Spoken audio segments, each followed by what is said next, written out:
முல்லைப்பூ உதிரிப்பூ வாங்கிட்டு வந்தாரா, அதை நான் கெட்டி தலையில் வச்சுருக்கேன். இன்றைக்கி எங்கே கிளம்பிட்டு இருக்கேன்னா ஆகாஷ் ஃபெர்டிலிட்டி ஹாஸ்பிட்டலுக்கு. இன்றைக்கி லாஸ்ட்டு செக்கப். அடுத்து வந்து நம்ம ஊருக்கு போயிடுவோம். அதனால நேற்று முருங்கைக்கீரை வாங்கிட்டு வந்தாரா, அதையுமே வந்து பொரிச்சிட்டு மாதுளம்பழமும் எடுத்துகிட்டு ஃபைலெல்லாம் கரெக்டாக இருக்கான்னு சொல்லிட்டு அதுவும் எடுத்து பேக்கில் வச்சாச்சு. தண்ணி பாட்டிலும் எடுத்து வச்சாச்சு. ஸோ அதுக்கப்புறம் வந்து சாமி கும்பிட்டுட்டு தான் எப்போவுமே வந்து கிளம்புவேன் வீட்டில் இருந்தும். ஸோ பக்கத்தில் உள்ள அம்மன் கோயில் இங்கே. ஸோ இன்றைக்கி வந்து சுகர் டெஸ்ட்டும் வந்து ஹீமோக்ளோபின் டெஸ்ட்டும் செக் பண்ணுறதுனால காலையிலே கிளம்பியாச்சு. அங்கே போய் வந்து ஒரு 8:30க்குள்ளே அங்கே போயிட்டேன்.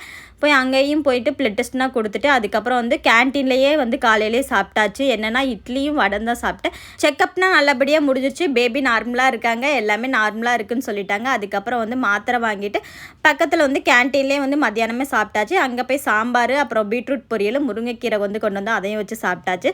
அதுக்கப்புறம் வீட்டுக்கு கிளம்பியாச்சு. வீட்டுக்கு கிளம்புனோன்னா நாங்கள் வடபழனி முருகன் கோயில் சைடு தான் போனோம். ஸோ முருகனை வந்து மனசுலேயே வந்து நினச்சிட்டு அதுக்கப்புறம் போயாச்சு. இந்த வீடியோ பிடிச்சா லைக் பண்ணுங்கள், ஷேர் பண்ணுங்கள்.